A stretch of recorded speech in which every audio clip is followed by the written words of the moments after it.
Hi, my name is Sandy, and my story began with an email that I ignored for a month. I was 58 years old. I met the love of my life finally after spending most of my life by myself. And I had 3 months of absolute healthy bliss with him. And then he was diagnosed with brain and body stage 4 cancer. My best girlfriend, who has led me by the hand in my spiritual growth my whole life, knew of Guruji and sent me an email. I was spinning like a top and just couldn't make the time to open the email. Finally, after a month, she hit me over the head with a frying pan and said, "Would you please open the email? It's important." So I opened the email and I went, "Oh my God, here's the answer bin. I've had it for 30 days. I had it like right after he was diagnosed." So I immediately read all the website information. I joined the Master Blessing program with several blessings a month. Then I heard he was giving some in-person blessings, and my daughter was in San Diego at the time, so I sent her over to get an in-person blessing. Well, that started my journey. She went to work for him, and immediately he gave Richard 2 blessings by remote, one with a picture and one without. And Richard bounced back from full brain radiation, and it was like somebody turned the switch on again. And it was like, who's managing my money? Who's paying the bills? What's happening? This and that. And I remember standing back and going, wow, look at you. You are like complete again. However, it did not last because the nature of the disease is such that it can't last if your agreement with God is that this is your way out. And so Guruji would call me and say, "How are you doing?" And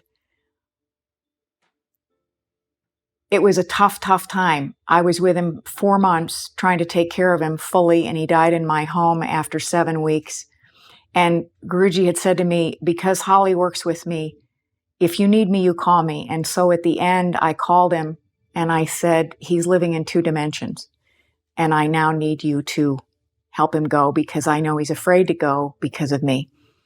And he did just that. And looking back, his level of pain, his level of awareness, his level of necessary and unnecessary pain meds was completely cut down. When I took him out of the hospital, I cut his 6 medications down to 0. And I told him, "Look, I have everything. You just asked me do you want it?" No.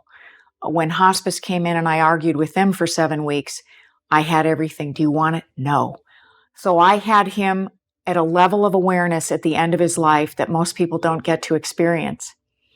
His daughter was able to hear him say, and she was a big medicine pusher, his daughter heard him say, "I love you," 3 days before he passed, and she kept flying in from California and leaving.